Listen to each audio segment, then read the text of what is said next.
तिमीहरू नबोल, नभए तिमीहरूलाई गोली ठोक्छु। त्यसको भार त त्यही हो नि। एमसीसी को विरोध जसले गर्छ त्यसलाई गोली ठोक्छौँ भन्ने खालको भावना त्यही हो। आयो विज्ञप्ति त्यसो भए त्यही हो। अनि बोल्न छोड्ने हो। हामी किन बोल्न छोड्ने? हामी यो देशको नागरिक हो कि होइन?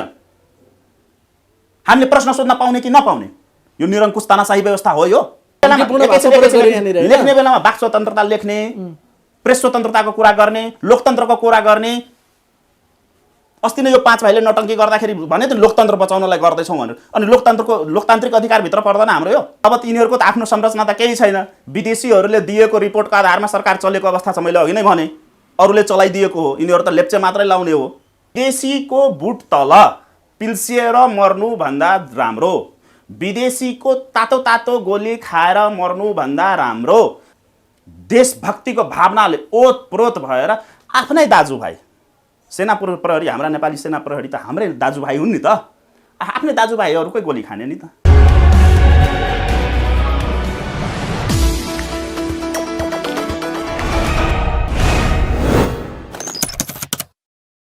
जनतान्त्रिक तराई मुक्ति मोर्चा त्यसै नागरिक आन्दोलनका पनि अध्यक्ष डाक्टर मनोज कुमार झा हुनुहुन्छ। स्वागत छ डाक्टर साहब। धन्यवाद। अब सरकार बनेको करिब 2 महिना हुन लाग्यो, मन्त्री परिषद विस्तार गर्न सकेका छैन, एमसीसी पास गर्न एकदम सरकारलाई हतार भए जस्तो छ। यही बिचमा तपाईँले उठाउनु भएको कुरा सुनेर हो कि न सरकारले के हो त यसको अस्पष्टताहरू, यसलाई स्पष्ट बनाइदिनु भनेर चिठी लेखेको छ एमसीसीलाई? सकारात्मक कुरा भयो नि यो, होइन? धन्यवाद। 3-4वटा प्रश्न जोड दिनुभयो एक साथमै, त्यसको लागि सबभन्दा पहिला त मैले यो सरकार बन्दैखेरि मैले टिप्पणी गरेको थिएँ र पछिल्लो पटक पनि अवस्था के देखिएको छ भने सरकार जबसम्म यो निर्वाचन आयोगले तोकेको मिति 22 गते भनौँ न, अबको 2-4 दिन, 22 गतेभन्दा पहिला सरकारले पूर्णता पाउँदैन। त्यो हामी ढुक्क भएर बसौँ। एउटा परिवेश चाहिँ छ र यहाँले जुन एमसीसीको कुरा गर्नुभयो, सबभन्दा पहिला यो सरकार गठनको जुन अवस्था आयो होइन र जुन हामीले हेऱ्यौँ त्यसले पनि स्पष्ट के भन्छ भने यो सरकार आएकै एमसीसीको लागि हो र यो एमसीसी सरकार नै हो। मैले पटक पटक विभिन्न अन्तर्वार्ताहरूमा भन्दै आएको छु, शेरबहादुरज्यूको सरकार चाहिँ एमसीसी सरकार हो। यो एमसीसी पास गराउनैका लागि आएको सरकार हो, जसको गतिविधि यो सरकार गठन भनौँ न, शेरबहादुरजीले शपथ नलिँदैदेखि त्यसको पृष्ठभूमिहरू छर्लङ्ग भएको छ अवस्था। त्यो कारणले र अर्को कुरा के छ भने अहिलेको शेरबहादुरजीको सरकार गठन प्रक्रिया सँगसँगै अमेरिकी राजदूतको जुन सक्रियता देखिएको छ विभिन्न प्लेटफर्महरूमा, त्यसले पनि के उजागर गर्छ भने शेरबहादुरजी एउटा पर्दाको अगाडिको खेलाडी भए पनि देखिने होइन, देखिने व्यक्ति भए पनि यसका पछाडि चाहिँ अहिले चाहिँ प्रत्यक्ष रूपमै नेपाल चाहिँ अमेरिकी राजदूतावासबाट सञ्चालन भइरहेको त्यसको धेरै प्रमाणहरू छ। अब साधारणतया तपाईँले हेर्नुभयो बालुवाटारबाट सञ्चालित भएको छैन, सिंहदरबारबाट सञ्चालित भएको छैन, अहिले महाराजगञ्जबाट एकदमै त्यही अमेरिकी दूतावास। तपाईँ आफै एउटा पढे लेखेको एउटा भनौँ न आफ्नै मिडिया क्षेत्रमा आफ्नै एउटा नाम पहिचान बनाइसकेको व्यक्ति र तपाईँ आफै पनि विश्लेषण गर्न सक्नुहुन्छ। यो सरकार गठन भएदेखि नै जस्तै सिम्पल उदाहरण 2-3वटा दिउँ न त।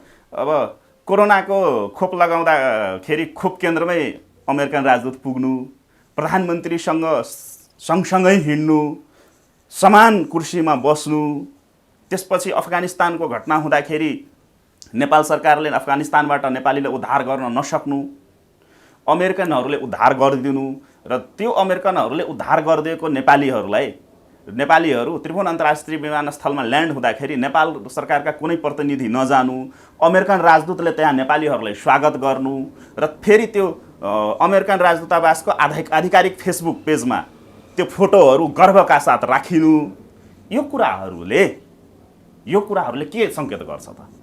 यस्तो उदाङ्ग गतिविधि त भएको थिएन। र रह्यो कुरा नेपालको इतिहास तपाईँको यो 45-46 को तथाकथित यो जनआन्दोलन र त्यो तथाकथित परिवर्तन पछि त नेपालको राजनीति भनेको कहाँबाट सञ्चालित भइरहेको छ भने त स्पष्ट छ, विभिन्न दूतावासबाट। कहिले हामी त्यो हात्तीसारको गतिविधि देखिरहेको हुन्छौँ भने कहिले महाराजगञ्ज त कहिले लेन्चौर त कहिले कहाँ होइन, त्यो त स्पष्टै छ नि त। समय क्रम अनुसारले त्यो के भनिन्छ नि त्यो कन्ट्रोल रुम भनौँ न, कन्ट्रोल रुम चाहिँ फरक फरक हुँदो रहेछ। शेरबहादुर देउवा प्रधानमन्त्री भए यता अमेरिकी दूतावासको जसरी सक्रियता अस्वाभाविक रूपमा बढिरहेछ हैन, तपाईँले भन्दै हुनुहुन्छ कि एमसिसी नै पास गर्नको लागि यो सरकार बनाइएको थियो त्यसो भए हैन? त्यही भन्दै थिएँ। के छ भने आचार्य सर कि गतिविधि चाहिँ अमेरिकन गतिविधि पहिला पनि थियो, तर अहिलेको गतिविधि पहिलाभन्दा एग्रेसिभ भएर आएको छ र एकदमै सबैले देखिने गरी, सबैले एकदमै सामान्य व्यक्तिले पनि विश्लेषण गर्न सक्ने, महसुस गर्न सक्ने, बुझ्न सक्ने गरी र देखिने गरी भएको छ, त्यो भन्न खोजेको। र एमसिसीको त गतिविधि त हेरिरहेछौँ नि त हामीले, होइन र? मरिहत्या गरे होइन, उता अमेरिकाले पनि मरिहत्या गरिरहेछन्, यताबाट हाम्रो होइन। अहिले त सरकारले अस्पष्ट रहेका विषयहरू जे थिए, यो इन्डो पेसिफिक अन्तर्गत हो कि होइन, सुरक्षा रणनीति अन्तर्गत हो कि होइन, लेखा परीक्षण अमेरिकाले मात्र गर्ने हो कि हामीले पनि गर्ने हो, नेपालको सार्वभौमिकतामा आँच आउँछ कि आउँदैन, यसको चाहिँ स्पष्ट पारिदिनु भनेर हिजो चिठी लेख्यो नि त एमसिसीलाई। यसले त सहज यसले त स्पष्ट हुने मौका त पाइने भयो नि, होइन र? एकदमै धन्यवाद, एकदमै गम्भीर प्रश्न उठाउनु हो। हिजोको मात्रै घटना हो, अहिलेसम्म सायद बाहिर त्यति खासै विश्लेषण भएको नभएको भनौँ न यो घटना, किनभने हिजो राति 9-10 बजेतिर यो मिडियामा आएको कुरा हो। सबभन्दा पहिला बुझ्नुपर्ने कुरा, एकदमै म यसमा 5 मिनट समय लिन्छु। सबभन्दा बुझ्नुपर्ने कुरा के छ भने जुन मिडियामा आएको छ, नेपाल सरकारले आधिकारिक रूपमा भनिसकेको अवस्था छैन। हामीले पनि मिडियाबाट थाहा पायौँ, विभिन्न अनलाइन मिडियाहरूले र प्रिन्ट मिडियाहरूले यो कुरा उठाइदिए, अनि मैले राति 10 बजेतिर यो कुरा थाहा पाएको। र यदि त्यो मिडियाले लेखेकै अनुसार हो भने म के भन्छु भने आम देशभक्त नेपाली नागरिकहरूको आँखामा छारो हाल्ने काम हो। किन? तपाईँ यहाँ प्रश्न सोध्न सक्नुहुन्छ। यहाँले त भन्नुभयो कि एउटा उपलब्धि भयो, तपाईँहरूको जितको सेन्समा तपाईँले भन्न खोज्नु भएको होला, हामी तपाईँहरूको जित। म त्यसलाई जित मान्दिनँ।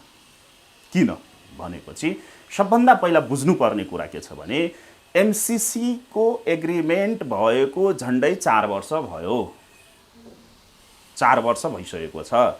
यो 4 वर्षमा एमसिसीसँग 2 पटक सहमति सम्झौता भएको छ। एउटा ज्ञानेन्द्र बहादुर कार्कीलीजीले गर्नुभयो भने अर्को त्यसमै टेकेर 2 स्टेप अगाडि बढेर खड्गप्रसाद ओली सरकारको पालामा युवराज खतिवडाजी अर्थमन्त्री हुँदाखेरि उहाँले गर्नुभयो। अनि 2 चोटि एउटै सन्धि सम्झौता हुँदाखेरि के त्यति बेला नेपाल सरकारका मन्त्री सचिवहरूको त्यो बुद्धि पुगेन त? जुन कुरा उहाँहरू अहिले स्पष्ट गर्न खोज्दै हुनुहुन्छ, व्यापक रूपमा हामी तपाईँ जस्ता राष्ट्रवादीहरूले, राष्ट्रभक्तहरूले व्यापक रूपमा सडक तताइसकेपछि, लाठी खाइसकेपछि र यो एमसिसी विरुद्धको आन्दोलन प्रत्येकको घर घरमा पुगिसकेपछि जुन एउटा माहौल बनाउन खोजिँदैछ, त्यति बेला बुद्धि पुगेन त? जबकि अमेरिकन दूतावासले र एमसिसीले पोहोर साल नै स्पष्ट रूपमा भनिसकेको छ कि जस्ताको त्यस्तै पारित गर्नुपर्छ भनेर। अनि अहिले आएर यो के नाटक गर्न खोजिएको हो त? त्यसकारणले फेरि जनता झुक्याउने खेल एकदमै शङ्कास्पद गतिविधि छ यो नेपाल सरकारको। एकदमै यो शेरबहादुरजीको सरकारको एकदमै यो शङ्कास्पद गतिविधि जस्तो देखियो। यदि हो भने त्यो अनलाइन मिडिया जे कुरामा अस्पष्टताहरू छ नि त, यो आइपिएसको अङ्ग हो कि होइन, सुरक्षा रणनीति अन्तर्गतको सिना आउने विषय, जे कुरामा तपाईँहरूले आपत्ति जनाइरहनु भएको छ, त्यो त उनले स्पष्ट पार्देला नि। हो भने हो भन्ला, होइन भने होइन भन्ला, निक्लिन्छ नि त त्यसमा। मैले त्यस्तो विरोध गरेँ होइन। फेरि मेरो शब्द फेरि रिपिट हुन जान्छ। फेरि म रिपिट गर्दैछु। के छ भने पहिलो कुरा, जति बेला यो सन्धि सम्झौता भयो एमसिसीको, जति बेला सन्धि सम्झौता भयो त्यसमा भएका धारा र उपधाराहरूलाई नेपाल सरकारको तर्फबाट जसले लिड गर्यो त्यो टिमलाई, तिनीहरूले त्यसको ती शब्दहरूको के अर्थ लगायो त? र अहिले नै आएर त्यो सोध्नुपर्ने कारण के त? यो 4 वर्षमा पहिला किन सोधिएन? पहिलो कुरा। र अर्को कुरा त्यो सोध्ने जुन कुरा आएको छ त्यो विभिन्न मिडियाहरूको मार्फतले, त्यो आधिकारिकता छ कि छैन त्यसमा पनि त नेपाल सरकारले बोलिदिनु पर्यो नि त। त्यो आएको छैन अहिले। र त्यसमा यदि त्यस्तो हो शङ्का लाग्नु भनेको त कहीँ न कहीँ पाल त छ। नेपाल सरकारले नै यदि पत्राचार गरेको हो भने यसको मतलब त पाल त रहेछ त। हामीले उठाउँदै आएको कुराहरू त सत्य रहेछ नि त। हामीले उठाउँदै आएको कुरा त सत्य रहेछ भने त अहिले नेपाल सरकारकै गतिविधिले प्रमाणित भयो। त्यस कारणले हामीले के भन्दै आएका छौँ भने एमसीसी सम्झौता खारिज गरौँ हैन, एमसीसी सम्झौता खारिज गरौँ र राष्ट्रिय हितलाई, राष्ट्रिय स्वाधीनतालाई केन्द्रमा राखेर यदि अमेरिकन सहयोग चाहिन्छ नै, किनभने नेपाल सरकारले अनुदान भनिरहेछ, विभिन्न मिडियाहरूमा आइरहेको कुरा अनुदान भनिरहेको छ। र्यान्डी बेरीको एउटा टेलिभिजनको अन्तर्वार्तामा र्यान्डी बेरीले के भन्थे? लगानी भन्थे, विशुद्ध रूपमा लगानी छ भनेर भन्थे हैन, विशुद्ध रूपमा लगानी छ भनेर भन्देका छन्। त्यो पनि किटानी गर्नु पर्यो, स्पष्ट गर्नु पर्यो। यो लगानी हो कि सहयोग हो कि अनुदान हो? तीनटा कुरा आउँछ, लगानी, सहयोग र अनुदान। त्यो पनि किटानी हुनु पर्यो। ठिकै छ, वैदेशिक लगानी भित्राउनु पर्छ, त्यसको विरोध गरे होइन। अनि त्यो यदि वैदेशिक लगानी नै हो भने अनि यसलाई खारिज गरौँ न त, किनभने त्यो त एकदमै गनाइसक्यो नि त। यो 4 वर्षमा त गनाइसक्यो नि त। यो उनीहरू लगानी भनिरहेछन्, कि हामी अनुदान भनिरहेछौँ। त्यस कारणले हाम्रो भनाइ के छ भने हामी जस्ता राष्ट्रभक्तहरूले जसले कुरा उठाइराख्नु भएको छ र आम नेपाली जनताको भनाइ के छ भने अब यो एकदमै खिचडी पाक्यो क्या। यसमा यो बिरबलको खिचडी भनिन्छ नि, त्यो भयो र एकदमै डुङडुङती गनायो। एमसीसी सम्झौता डुङडुङती गनाएको छ, गलिसक्यो, सडिसक्यो। यो अब यो सडे गलेको क्यान्सरलाई काटेर फालौँ हैन, नेपाल सरकार यसलाई खारिज गरोस्। र यदि अनुदान हो या लगानी नै हो भने, 1 मिनट मानौँ लगानी नै हो, लगानी नै हो भने यसलाई राष्ट्रिय हितलाई केन्द्रमा राखेर, राष्ट्रिय स्वाधीनतालाई केन्द्रमा राखेर र जे शङ्का उपशङ्काहरू छन्, अहिले आएर त यहाँले नै भने जस्तो र विभिन्न मिडियाले भने जस्तो 13वटा कि 11वटा प्रश्नहरू सोधिएको छ हो, त्यो प्रश्नहरूलाई समेत समावेश गरेर त्यो प्रश्नहरूको जवाब आउने गरी, ती प्रश्नहरूको जवाब आउने गरी र सडकमा उठेका विभिन्न जिज्ञासाहरूको पनि समाधान हुने गरी एउटा नयाँ ड्राफ्ट तयार गरौँ न त। त्यसको लागि के फरक पर्छ? जस्तो मैले तपाईँलाई एउटा ट्रायङ्गल रिलेसनको कुरा गर्दैछु क्या। मन्त्री परिषद विस्तार नहुनु, अब लगत्तै एमसीसीको उपाध्यक्ष नेपाल आउनु र यति नै खेर सरकारले यी बुदाहरूको कुरा हो के हो भनेर प्रश्न सोध्नु, यो तीनटाको बिचमा के ट्रायङ्गल रिलेसन छ? एकदमै छ। अब सरकार विस्तार 2 महिना, झन्डै 2 महिना हुन लाग्दै सरकार विस्तार नहुनुमा 2टा पक्ष छ। त्यसमा सबभन्दा गम्भीर पक्ष भनेको एमसीसी नै हो, एमसीसी नै हो हैन, एमसीसी नै हो। र अर्को सहायक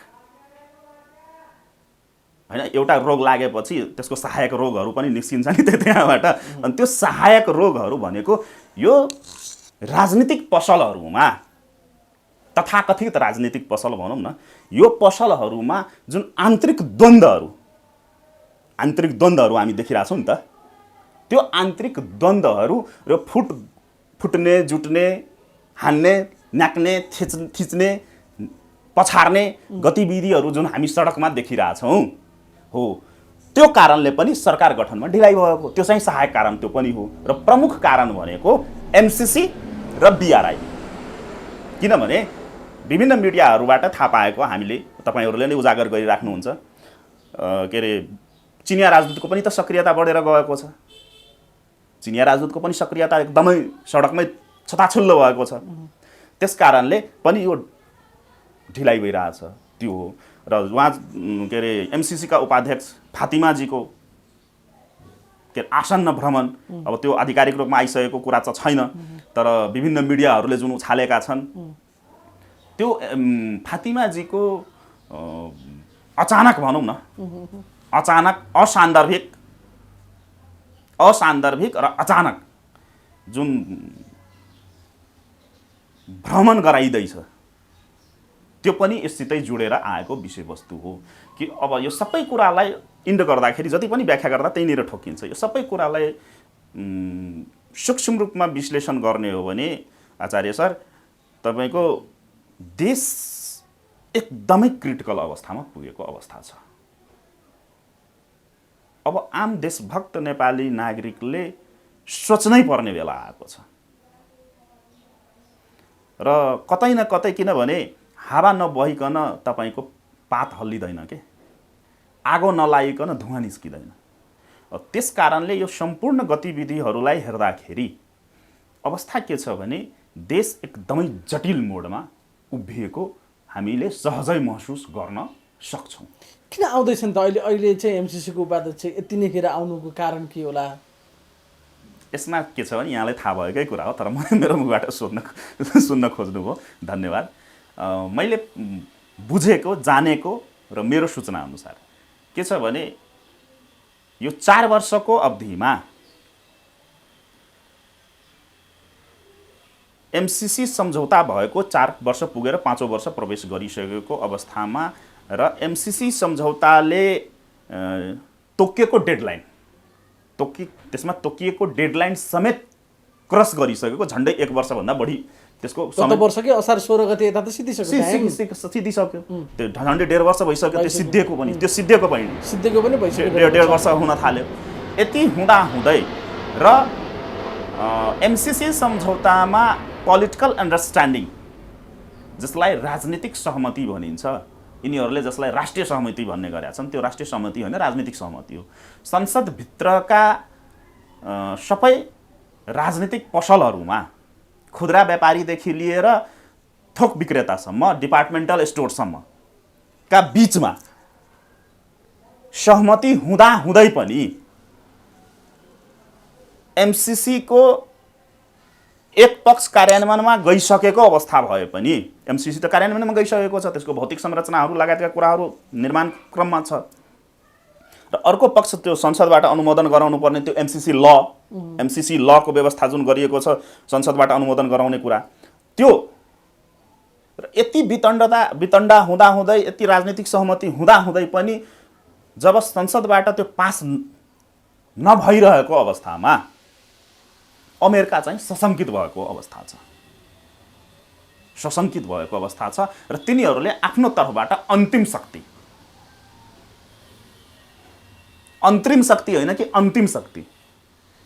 शक्ति प्रयोग गर्नको लागि एमसिसी को हेड अफ द डिपार्टमेन्टलाई नै नेपाल पठाउँदैछ र तिनीहरूलाई बोलाउने पनि हाम्रो सरकार नै हो। मैले पाएको सूचना अनुसार शेरबहादुरजीले नै विशेष अनुरोध, निमन्त्रणा, आमन्त्रणा, चरण ढोगाए हैन मा आउँदै हुनुहुन्छ। नेपालकै निमन्त्रणामा आउँदै हुनुहुन्छ। नेपालको निमन्त्रणा नभनौँ, शेरबहादुर देउवाको सरकार त्यही हो।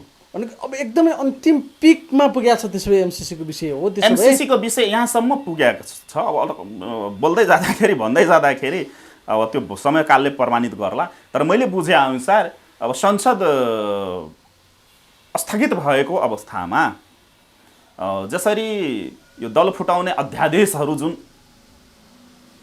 आयो र नेपालमा 30-32 वर्षको राजनीतिक इतिहासले के भन्दैछ भने झारपाते कुराहरू संसदबाट हुन्छ, तलब भत्ता खाने, जनतालाई अलमलाउने, टाइम किल गर्ने लगायतका कुराहरू संसदबाट हुन्छ र अमुक कुराहरू राष्ट्रघाती, देशद्रोही, देशबेचुवा, जनता मारा यस्ता गतिविधिहरू चाहिँ प्राय अध्यादेशबाट भइरहेको हुन्छ। त्यसकारणले अर्को एउटा शङ्का उपशङ्का के उब्जेर आएको छ भने कहीँ एमसिसी पनि अध्यादेशबाट त आउने होइन कि? र फातिमाजीको जुन भ्रमण हुँदैछ त्यसले त्यतातिर पनि सङ्केत गरिरहेको अवस्था छ। अध्यादेशबाट पनि एमसिसी आउन सक्छ, त्यो सम्भावना अहिले बढेर गयो। त्यसो 99%। संसदमा लाँदाखेरि पास हुन सक्ने सम्भावना नदेखेर हो हैन? यस्तो छ, यसमा एकदमै गम्भीर प्रश्न उठाइदिनु, धन्यवाद। फेरि त्यो एउटा अध्यादेशको पाटो त्यो छ, किन अध्यादेशबाट नजाने? किनभने यसमा म अब कानुनी पक्ष जोड्दैछु। यदि अध्यादेशबाट एमसिसी पास गरियो र भोलिको दिनमा यो संसद विघटन भयो, यदि संसद फेरि खुल्यो, संसद सुचारू भयो भने संसद सुचारू भएको 2 महिनाभित्र कुनै पनि अध्यादेश अनुमोदन गराउनु पर्ने अवस्था आउँछ हैन? फेरि त्यो एमसिसी अध्यादेशबाट पास गरिएको एमसिसीलाई संसदबाट अनुमोदन गराउनु पर्ने अवस्था आउँछ भने यदि संसद विघटन भएर गयो, नेपालमा त जे पनि सम्भव छ। हामीले दुई चोटि यो 6 महिनाको दरमियानमा 2 चोटि संसद विघटन झेल्यौँ, भोग्यौँ, हेऱ्यौँ नटङ्कीहरू, होइन? त्यही क्रममा यदि तेस्रो चोटि पनि विघटन हुँदैन भने त ग्यारेन्टी छैन। तपाईँ यसो भन्दै हुनुहुन्छ अध्यादेशबाट एमसिसी ल्याउने र संसद विघटन गर्ने तयारीमा शेरबहादुर देउवा छन्, त्यसो भए? त्यही खोल्दै थिएँ म। ठ्याक्कै भनिदिनु हो, त्यसको लागि धन्यवाद। के छ भने त्यसैको व्याख्या गर्दै थिएँ म।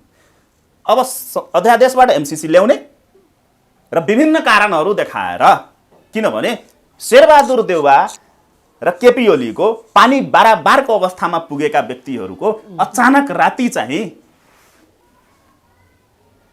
गोप्य मिटिङ हुनु, शेरबहादुर देउवा खड्गप्रसाद ओलीको चरण कमलमा तुम शरणम पर्नु र त्यहाँ भएका कुराकानीहरू बाहिर मिडियामा नआउनु।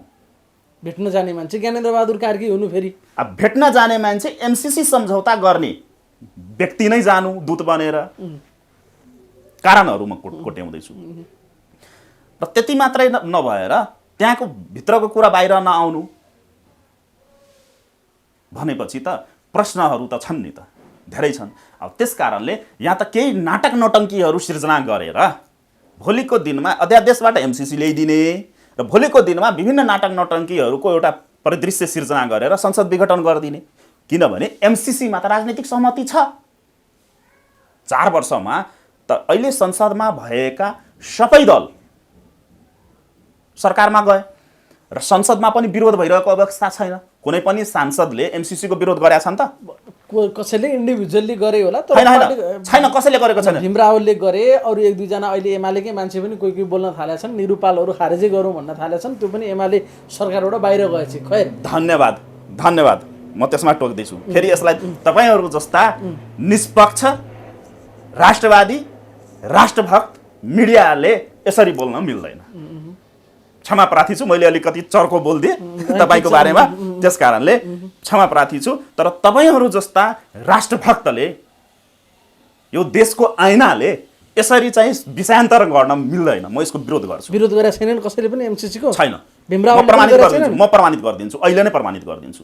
त्यसो हो भने के छ भने नेपालमा विरोधका लागि विरोध हुन्छ के, विरोधका लागि विरोध हुन्छ। अनि यदि भीम रावलजीले विरोध गर्नुभएको हो भने भीम रावलजीकै सरकारले एमसिसी टेबल गरे होइन? भीम रावलजी व्यक्ति होइन नि, नेकपा एमालेका प्रभावशाली नेता भनिनु, उपाध्यक्ष नै हो नि नेकपा एमालेको, होइन? झलनाथ खनाल सबै त्यही त थिए नि, प्रचण्डहरू त्यही त थिए नि, सरकारमा पनि थिए, पार्टीमा पनि थिए। र यदि अन्तरात्माले विरोध गरेको हो भने एमसिसीलाई नै कोड गरेर राजीनामा दिन मिल्दैन।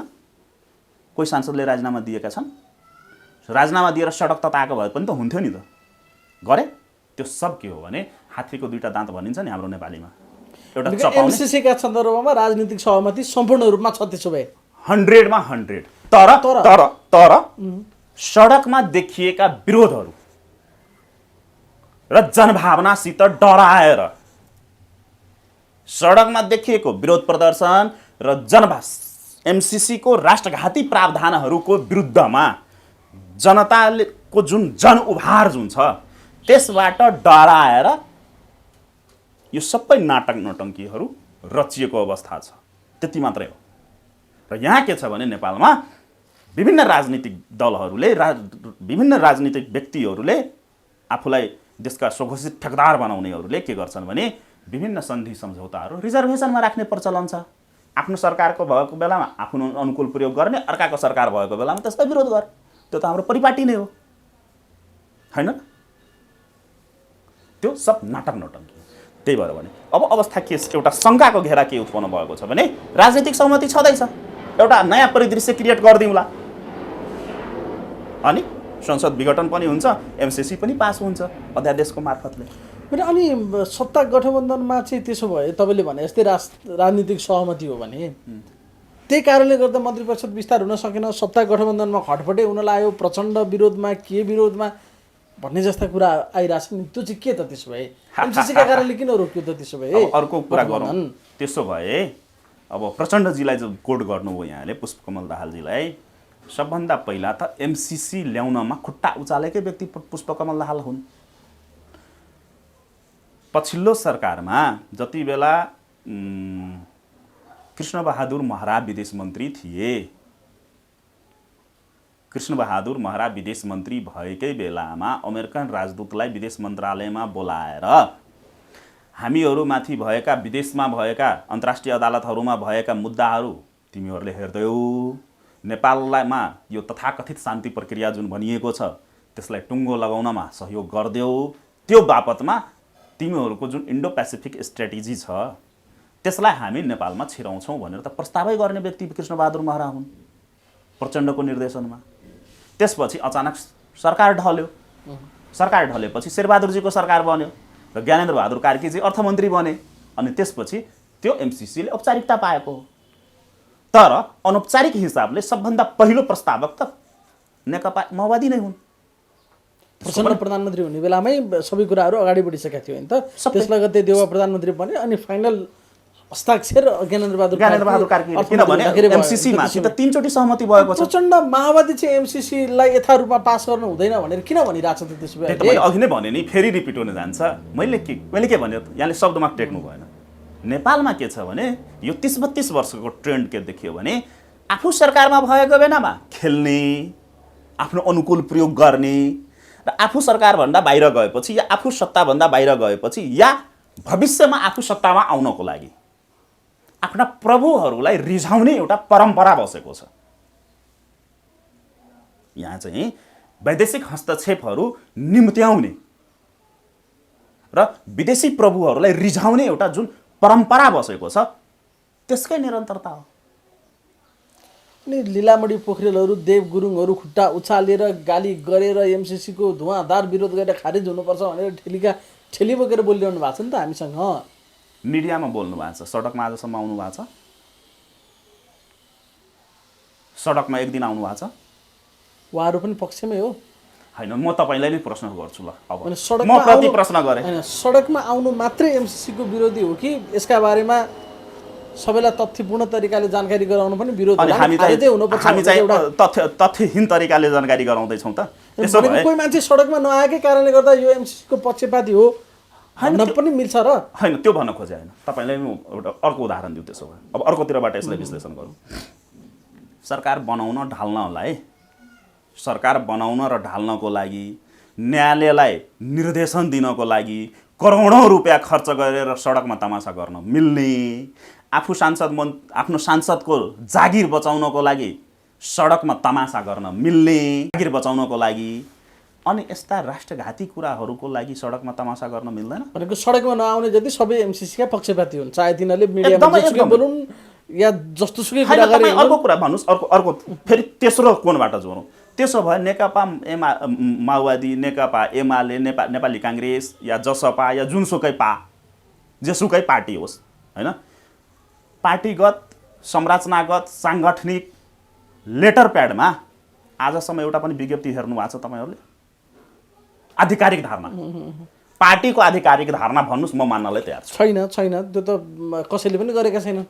एमसीसीको विरोध हुँदाखेरि प्रचण्डले हात कसरी हो, अब ठ्याक्कै देखेका थियौँ। एकदम त्यो भन्नेवाला थिए। तपाईँकै ओटिभीमै मैले हेरेको थिएँ यो कुरा। प्रचण्डले अहिले पख भनेर भन्दाखेरि त्यो तपाईँले नै हाइलाइट गर्नु, अरू मिडियाले पनि गरेका छन्। तर यहाँकै मिडियालाई धन्यवाद दिउँ। त्यो अवस्था अनि फेरि मलाई नै प्रश्न सोध्नुहुन्छ। यहाँहरूसितै प्रमाण छ नि त। आजसम्म कुनै पनि पार्टीले आफ्नो लेटर प्याडमा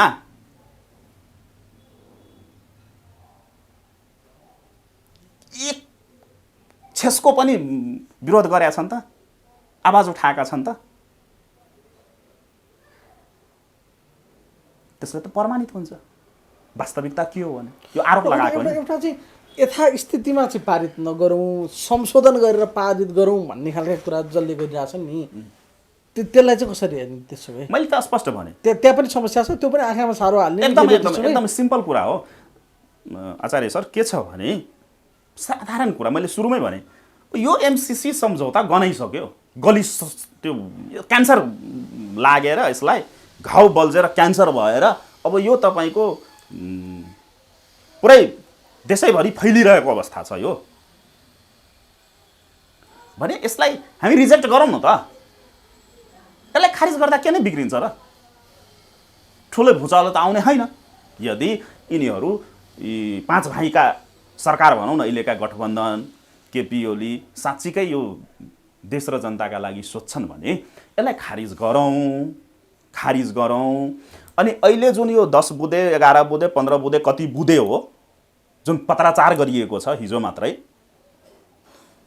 त्यो विषयवस्तु पनि सम्बोधन हुने गरी हामीले सडकमा उठाएका विषयवस्तु पनि सम्बोधन हुने गरी एउटा नयाँ ड्राफ्ट गरौँ न त। त्यसमा के जान्छ, कागजको खोस्टा त खर्च हुने हो नि। फातिमा पनि आउँदैछिन् त, त्यसको लागि नेपाल सरकारलाई प्लेन चार्टर गरेर अमेरिका पनि जानु पर्दैन, जानुपर्छ, यहीँ आउँदैछिन् न त। आधिकारिक व्यक्ति त नेपालमै आउँदैछन् नि त, आधिकारिक व्यक्ति त नेपालमै आउँदैछन्, जहाँ अमेरिका पनि जानु पर्दैन, यही काठमाडौँमै सबै थोक हुन्छ। त्यतिकै पनि दर्शन भेटको लागि लामो सूची बनाएको छ, दर्शन भेटको हैन, दाम चढाएर दर्शन भेट गर्नेहरूको त लामो सूची बनाएको छ। अनि दर्शन भेट गर्न जाने अनि त्यसलाई जलाउँ न त, त्यसलाई खारिज गरौँ न त, च्यातौँ न त, त्यसलाई च्यातेर अर्को नयाँ ड्राफ्ट गरेर त्यहीँनिर सन्धि सम्झौता गरे भइगयो नि त। भनेको अहिलेको यथारूपको जेएमसीसी भनेर छ, यसलाई चाहिँ संशोधन या किन गर्नु परेन, खारेजीको विकल्प छैन। 1 मिनटको काम हो नि त। मैले भने नि त, सबै मेकानिजम त नेपालमै आइरहेछ नि त। नेपाल पक्ष यही छ, नेपाल सरकार यही छ काठमाडौँमै, अनि एमसीसी पक्षको पनि आधिकारिक हाई अथोरिटी, आधिकारिक पनि होइन हाई अथोरिटी नेपाल आउँदैछन्। सबै थोक यही भइसकेपछि त्यही शुभ मुहुर्तमा पशुपतिनाथलाई साक्षी राखेर यी सबै विषयवस्तुहरू सम्बोधन हुने गरी फेरि रिड्राफ्ट गरेर, किनभने अब एकैछिन यसलाई पनि मैले किन भन्यो भने अब जुन पत्र गएको छ त्यो पत्रको पनि त जवाफ आउने नै हो, आउनु त पर्छ। किनभने सरकारले सोधेपछि यदि सोधेकै हो भने मलाई त त्यहाँ पनि शङ्का छ, त्यो मिडिया स्टन्ट मात्रै हाने हो कि त्यो पनि हुन्छ नि त नेपालमा। मिडिया स्टन्ट मात्रै हान्दियो, आफ्नो नजदिकका मिडियाहरूलाई यसो न्युज बनाइदेऊ न त, कस्तो प्रतिक्रिया आउँदो रहेछ, माहौल के बन्दो रहेछ भनेर त्यो पनि गर्न खोज्या हो कि। त्यही कारणले मैले सुरुमै भने नेपाल सरकारले आफ्नो आधिकारिक धारणा सार्वजनिक गरोस् अर्थ मन्त्रालयले। होइन भने यदि वास्तवमै सोधेको हो भने त त्यसको पत्र पनि कति 11 पेज कि कति 7 पेजको पत्र हो त्यो, त्यसको जवाब पनि 20 पेजमा आउला भनेपछि त त्यो 20 पेजमा त नयाँ ड्राफ्टै हुन्छ नि त, बन्छ नि त, बन्दैन र। अनि त्यतिकै मेहनतमा यदि नयाँ ड्राफ्ट तयार हुन्छ भने त्यसमा के को खाँचो, के को अप्ठ्यारो, किन खुट्टा कामेको त नेपाल सरकारको?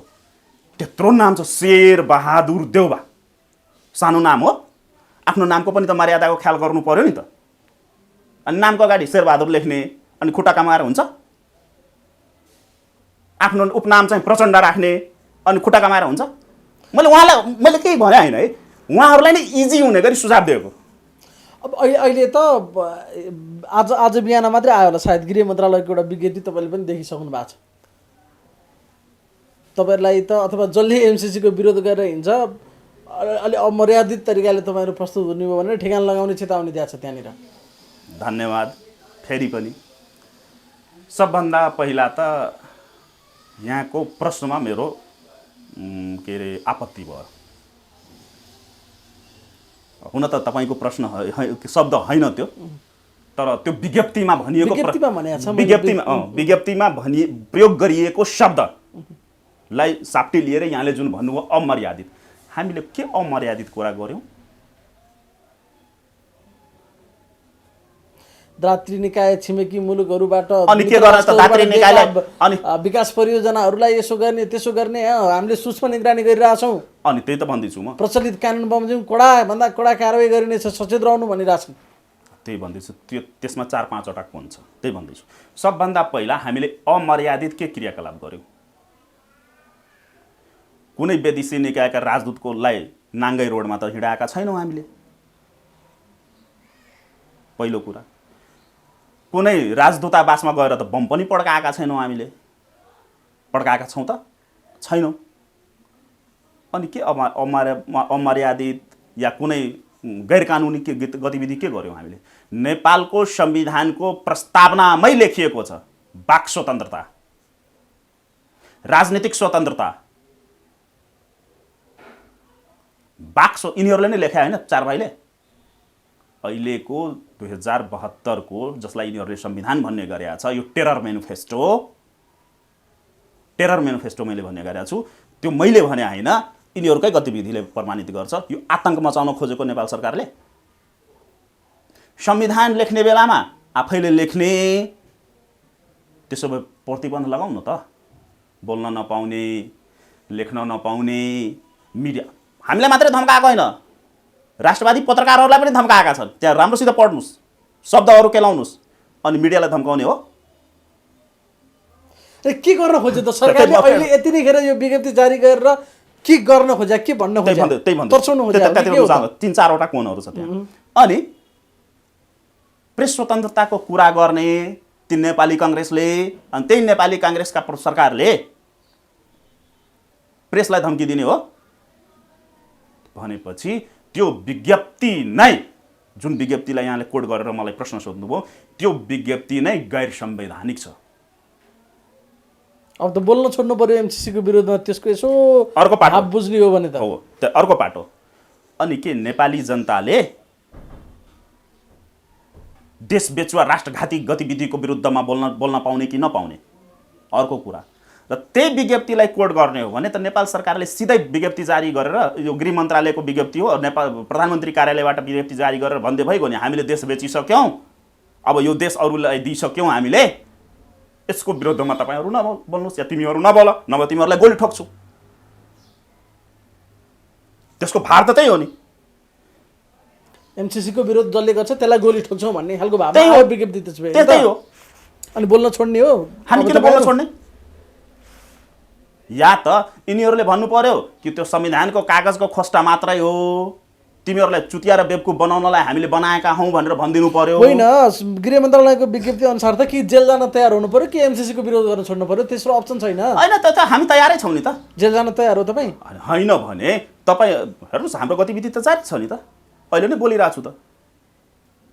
होइन, हामीले विध्वंसात्मक गतिविधि गर्न नपाउने, आतङ्ककारी गतिविधि नगर्ने, अनि हामी विरोध गर्न पाउने कि नपाउने?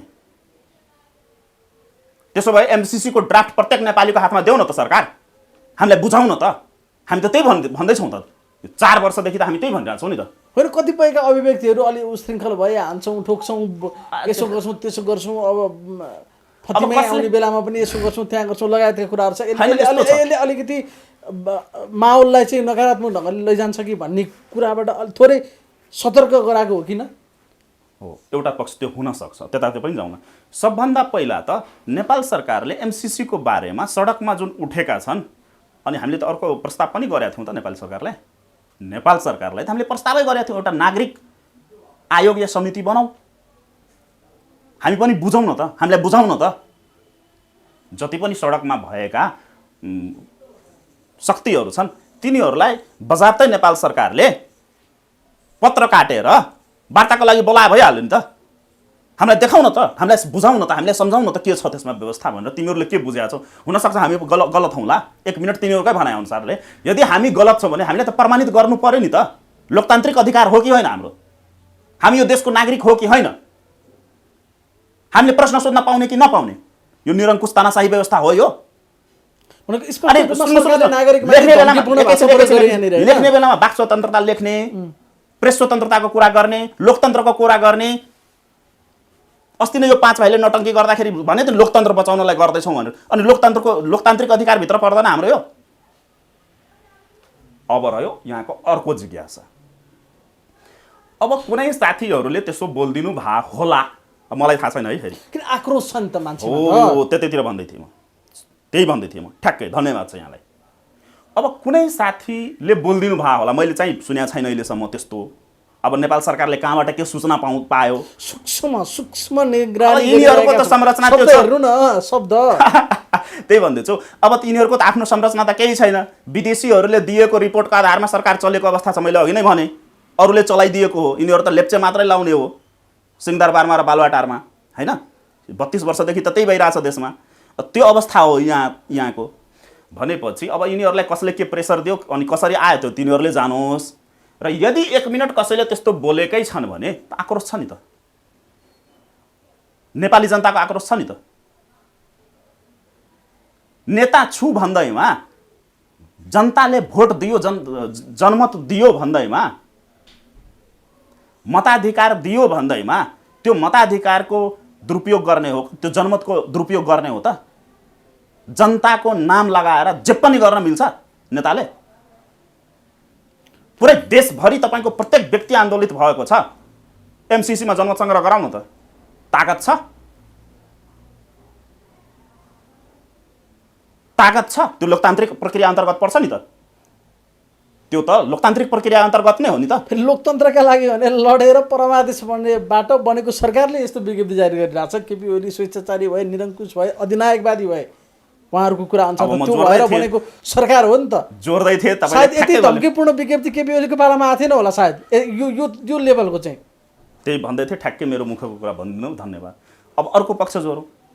बस के छ भने यो सरकार भनेको त जनादेशबाट आएको सरकार होइन। नेपाली जनताले भोट दिएर सरकार बनाइदिएको त होइन। यो त सडकबाट न्यायालयलाई प्रभावित गरेर, समुद्र पारीबाट सेटेलाइटबाट सिग्नल दिएर परमादेशबाट बनेको सरकार हो।